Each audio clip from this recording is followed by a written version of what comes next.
And ZTE is a global telecommunications company in 160 countries, founded in Shenzhen, China.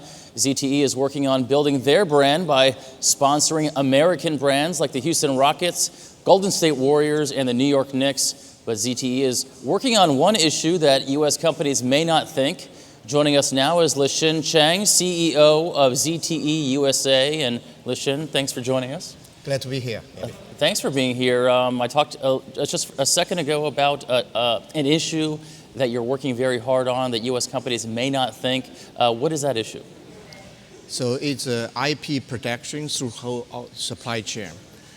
Probably most people don't know, ZTE actually is the top 3 company in the world in terms of filing IP, intellectual property or patent worldwide. And so ZTE now we are working with an organization called CREATE, Center for Response for Enterprise and Trade, the DC-based organization founded by former General Counsel of Microsoft. So we're working with them not only for ZTE protect the IP for this industry, but we also working with them cascade down to the whole supply chain, so that everybody take a responsible role to protect intellectual property throughout the whole ecosystem.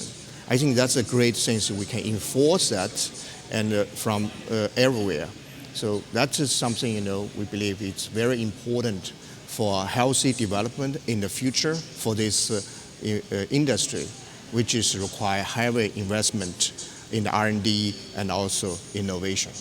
Now, clearly ZTE is working on a number of policy issues. Protecting IP in the supply chain is one of those. But let's talk about technology for a moment. We're at a technology conference right now, TIA 2015, Network of the Future. One of the topics, or top-line topics we talked about over the last few days is 5G. What is ZTE doing in 5G right now? So ZTE is a leader in 4G already. So we own about 13% essential patents of the 4G. So we are the company already investing in the 5G. And a couple of months back in Barcelona, we already demoed our pre-5G technology, which means we can implement some 5G technology on today's network. For example, we already demonstrated to see that speed up to 500 megabit per second download on today's 4G network. So we are investing there. We are leader in the software-defined radio. So now everyone talking about software-defined network. So that is the infant stage. We are also big on the try to put a global standard for the 5G in place. So we foresee that the massive deployment for 5G will coming around 2020. So ZTE is a leader in investing in the 5G. And we are looking forward to working with local partners also through the TIA and other organizations. Lixin, I know, another issue and topic discussed here over the last few days is the Internet of Things. And I know that ZTE is very much immersed in the Internet of Things, but specifically in smart cities.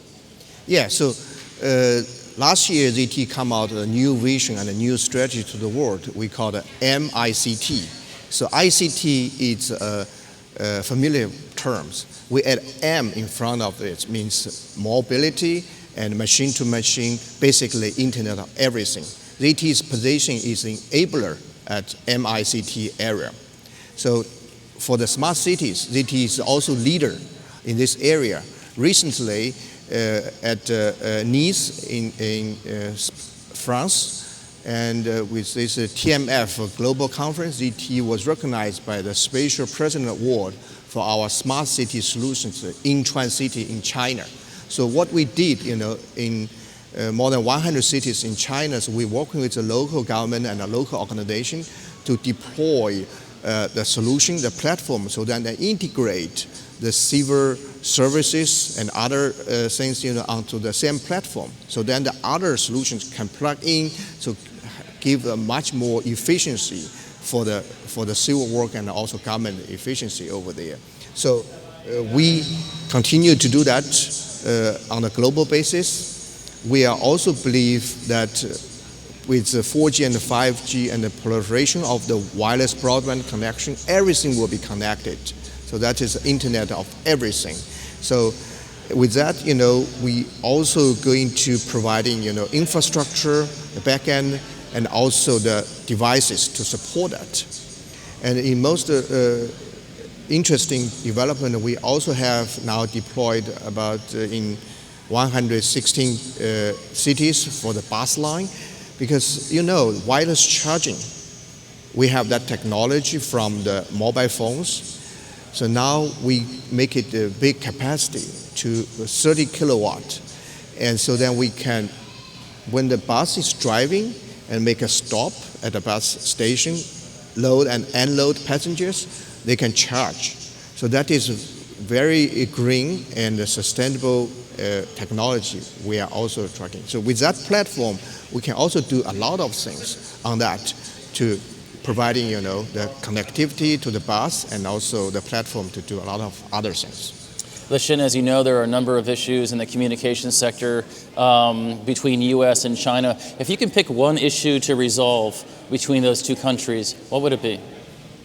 I think, I think cybersecurity would be the issue, because cybersecurity is a challenge in front of everybody, for the whole industry, for every government. Because on one side, when we develop this kind of open network and the Internet of Everything, so everybody have access to the network. But on the other side, there is a security issue for that. That is technical level question. Another side, U.S. government, we just renewed that Patriot Act. So U.S. government want to have certain authority to get into network to protect the interest of the country. So how we can work together facing this challenge is not the market exclusion, it's not fragmentation of the trade or of the information. So at ZTE, we believe in the free trade, free flow of information is very important, should not be jeopardized for the security issue. So the U.S. and China as the top leading economy in the world, and also the two key innovation land, for such kind of technology, and also massive market combined together. We got to work together from government level, from enterprise level, from market level. So we believe, ZTE can be a constructive partner in such kind of effort and dialogue. Lishan, as you know, TIA is comprised of a number of big players in the communication space, the ICT space. We're noticing that ZTE is also becoming a very big player in that space as well. So it's a real pleasure to have you on our stage. Thank you. Glad to be here. Thank you, Lishan. Thanks for your time. And for all of our coverage of TIA 2015 Network of the Future, please log on to tianow.org. So long.